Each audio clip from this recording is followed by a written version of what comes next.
책이 독특한 식욕에 대해서. 단백질 식욕은 세계의 비만 여행을 처진하는 극렬한 역할을 한다. 우리 종만이 진 단백질 식욕은 강력한 식욕이 있다. 이게 바로 이윤을 먹으려는 식욕이다. 우리 현재 환경에서 식품은 공정기업, 유통, 투자, 직업, 생계와 고루 관련된 상품이다. 그러나 식품은 중요한 측면에서 다른 상품들과 다르다. 첫 번째, 우리 모두가 식품이 필요하다는 것이다. 그렇게 해도 식품 생산자는 크나큰 경제적인 도전 과제에 직면해 있다. 시장을 키워야 하는 과제다. 텔레비전, 자동차, 화로운, 요트, 컴퓨터라면 그 과제는 명백하다. 전략은 파는 상품의 부가가치를 높이는 것이며 그러면 더 수익을 올릴 수가 있다. 마찬가지로 중요한 점은 이런 수지가 맞는 식품이 다른 기업들이 제공하는 식품들과 경쟁해서 이겨야 한다는 것이다. 이미 우리는 시장 점유율을 올리기 위해서 쓰는 전략 중에 몇 가지를 살펴본 바가 있다. 색깔, 질감, 향기, 유통기한 등등. 또 그리고 개선하기 위해서 칵테일을 첨가하고 혼합물에 저렴한 지방, 탄수화물, 소금을 추가하는 것이다. 이렇게 전략은 지복점, 블리스 포인트라는 맛의 정점에 이른 제품을 내놓는 것이다. 심리학자인 모스코비치는 닥터 페퍼 청량 음료를 무려 59간이나 만든 뒤에 미국 전역에서 시음회를 3000번 진행했다. 그 방법으로 가장 맛있는 제품을 만들 정확한 비법을 찾아낼 수 있었다. 청량 음료의 핵심 성분은 당이었다. 다른 식품들은 지방, 당, 소금도 섞여 있기에 더 복잡하다. 감자칩처럼 값싸고 녹말과 지방이 많이 들어있는 제품에 단백질 맛이 나도록 하기 위해서 인공조미료를 넣는 경우도 있다. 위장 점유율을 높이는 가장 확실한 방법은 경쟁업체를 아예 인수하는 것이다. 이런 방법을 써서 식품 회사들은 수가 점점 줄어드는 한편 규모를 키워왔다. 이렇게 해서 규모를 키워왔다. 이렇게 해서 9곳의 대규모 다국적 기업이 생산한다.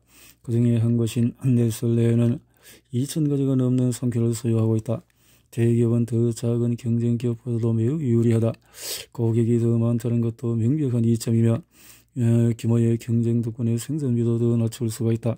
따라서 가공식품은 엄청난 수익이 난다.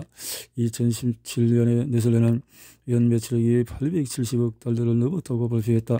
그해 128개의 경제활동을 넘어서는 수준이다. 가공식품 대기업 9곳의 수익이 결코 작지 않다는 것은 분명하다. 이 힘이 발휘되는 한 가지 방식은 광고를 통해서 우리의 마음, 지갑, 위장에 침투하는 것이다. 가공식품의 판 속에 쓰이는 효과적이면서도 영리한 전략은 많으며 너무 많아서 여기서 다 다룰 수가 없을 정도이다. 식품에서의 어린이는 건강이나 다름없다.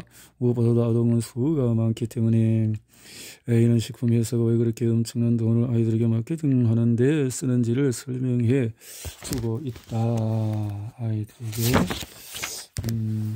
텔레비전 시청 시간이 줄어들고 게임 같은 컴퓨터 이용 시간이 늘어남에 따라 상업 광고와 오락 내용의 경계는 더욱 노골적으로.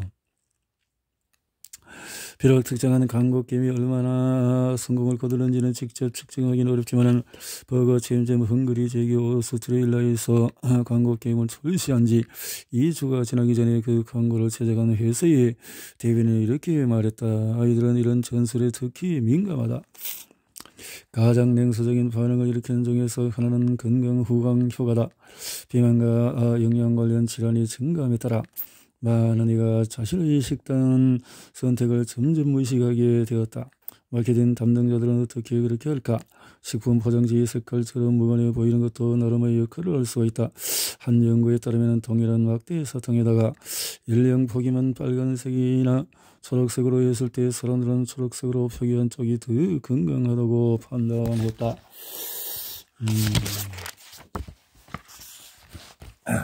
때로 식품 포장재는 건강과 관련이 있다고 초청하게 만드는 단언한 이미지가 찍혀 있곤 한다. 오소스릴라의 한 연구진은 가당 음료 945가지의 라벨에 건강을 연상시키는 이미지가 있는지 분석했다. 설탕 함량이 높고 영양가가 낮음에도 음료 중에서 87%는 건강하다고 시사하는 단어나 이미지가 찍혀 있었다.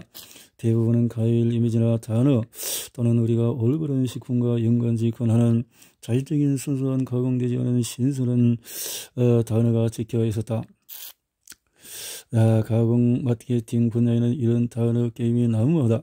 몇몇 쌀 제품 포장지 무콜레스테롤이라고 자랑스럽게 적어 놓았다. 이렇게 해서 정부의 정책과 법규가 건강한 식단을 선택하는 데 도움을 줄 수 있지 않을까? 이런 선거는 그렇다. 대다수 언론은 오도하는 광고를 규제하는 법규를 제정하고 최상의 정보를 제공하고 국가 식단 지침을 정립하기 위한 과학자들로 위원회 구성도 하고 있다. 좋은 사례가 하나 있다. 바로 담배 산업이다. 1954년 흡연이 폐암을 일으킨다는 증거가 나오기 시작하자 담배업계는 공동으로 이렇게 솔직한 선언이라는 제목을 광고를 냈다. 그렇게 해서 오히려 더 인기를 얻을 수가 있겠지요. 진실하게 되면은 사실 후속 연구들은 그 솔직한 선언이 홍보회사가 과학적 증거를 의심하게 만들고 흡연이 위험하다는 대중의 인식을 조작하기 위해서 고안한 것임을 보여주었다. 위험하다는 연구자 켈리 브라운엘소는 이렇게 말했다. 속임수입니다. 제한과도 같은 흡연의 효과를 얻어오기 위해 그 뒤로 번세기 동안에 줄기차게 이어질 조직적인 운동의 첫걸음이었죠. 그 뒤로 수십 년 동안 연구 결과를 깎아내리고 정책에 손대고 제품이 안전하다고 대중에게 거짓 확신을 심기 위한 기만과 책량이 이어졌다. FDA 국장 데이비드 캐슬러는 이렇게 말했다. 1950년에서 60년에 담배업계가 고안한 전략은 변호사들이 쓴 대본으로 구현되었다. 모든 담배 회사 경영자는 대중 앞에서는 그 대본을 앞으로 읽거나 뒤로 읽는 것만 하려는 조언을 받았다. 딴 얘기는 절대 하지 말라고 했다. 기본 전제는 단순했다. 흡연이 암을 일으킨다고 증명되지 않았다는 것이다. 증명되지 않았다. 이 말을 고집스럽게 들리기만 하려는 것이다. 담배업계만 증거에 도전하고 의심을 부추기는 것이 아니다. 2012년 미국 음료협회는 이렇게 주장했다. 가당 음료는 비만을 일으키지 않는다. 가당 음료 이런 행위는 새로운 것이 아니다. 이렇게 했다는 거죠. 이렇게 해서 기업은 자신의 제품이 건강에 안 좋다는 과학적인 증거에 의심을 제기함으로써 어떻게 혜택을 얻을까? 마찬가지로 중요한 점은 기업의 상업적인 이익을 줄일 수 있는 효과적인 공정보건 정책과 사업을 회피하고 방해하는 일에도 도움을 준다는 것이다. 한 가지 사례는 피자를 채소로 바꾼 것이다. 위기를 감지한 정급 푸드업계는 즉시 로비 운동에 $560만 쏟아부어 대처했다. 균형 잡힌 식단이 사람의 건강과 식품업계의 상업적인 이익 사이에 균형을 이룬 식단을 의미하게 된 것은 마찬가지로 마법이나 다름없다고 말하는 이들이 있다. 미국 농무부와 보건복지는 5년마다 식단과 건강의 관계를 연구한 과학적인 증거들을 검토한다. 말할 필요도 없이 과학은 몇 가지 덜 해결된 과제도 제시하지만 대체로 이 기관들은 미국인들이 더 많이 먹어야 하고 덜 먹어야 하는 음식을 파악하는 일을 꽤 잘한다. 이렇게 문제는 비만 및 관련 질환들이 단순히 무언가를 더 많이 먹는다고 해서 예방할 수 있는 것이 아니라는 점이다. 우리는 어느 음식을 덜 먹을지도 알아야 하기 때문이다. 더 먹으라는 쪽으로 편향된 이 식단 조언은 2015년에서 20년 판본에만 국한된 것이 아니다. 여기서 지침에서 무엇을 더 먹으라는 항목에는 구체적인 식품이 언급되어 있는 반면에 무엇을 덜 먹으라는 항목에는 어떤 식품도 언급되지 않은 이유가 뻔뻔히 드러난다. 1980년대 농무부에서 그 업무를 맡은 부서는 영양소 연구 결과를 그래프로 표시해 제시하면 사람들이 어떤 식품을 얼마나 먹어야 할지를 더 피부에 와 닿을 것이라고 판단했다. 영양학자들에게 폭넓은 자문을 구하고 관련 학술 대회에서 발표도 하고 농무부에서 철저하게 내부 검토도 거치는 등 몇 년에 걸쳐서 1991년 2월 피라미드와 관련된 보고서가 인쇄에 들어갔다. 이렇게 식품 정책에서 설명했듯이 발표는 결코 이루어지지 않았다. 이렇게 해서 이 사례가 보여주는 바와 같이 식품업계는 우리 식품 환경의 특성과 그 환경에 어떻게 하면 건강을 유지할 수 있는지 알려주는 조언의 성격까지 바꿀 수 있는 힘을 발휘한다. 1996년 간접 후견도 암을 일으킬 수 있다는 사실이 드러난 뒤에 한 여성이 담배 식품회사 RJR 나비스코 회장인 찰스 하버에게 그의 자녀와 손주 옆에서 담배들이 피우기를 바라는지 공개 질문을 했다. 나는 누군가가 흡연 권리를 간섭하고 싶지만 않지만 피우지 말라고 할 겁니다. 피우지 말라고.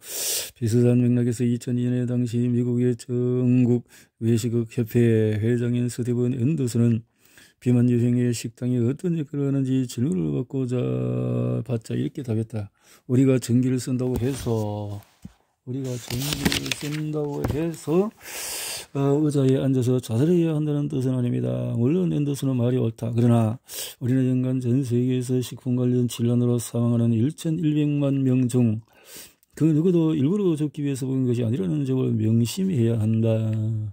이제 우리가 부탄이 삽니까 열대에 나그네는 리프섬의 슈퍼마켓 선망까지 침투한 초가공식품을 겉으로 우려하는 이유가 더 명확해졌을 것이다. 개인 차원에서 우리는 어떻게 해야 대처할 수 있을까? 지금까지 우리는 모든 도구 중에서 가장 강력한 편에 드는 것을 독자에게 갖추어 주고자 애써왔다. 바로 인식이다. 초가공식품이 왜 그렇게 우리를 혹독하게 만들고 이렇게 하지만 먼저 생물학으로 돌아가서 우리의 수수께끼의 마지막 튼서를 찾을 필요가 있다. 12장 요약은 거대 다국 회사의 이런 수익 문제, 아동을 겨냥한 것, 또 이런 식진 지침 같은 것들, 담배업계에 개발한 전략들로 어떻게 하면 이렇게 강력한 영향에 대처 저항하냐 이 말인데요.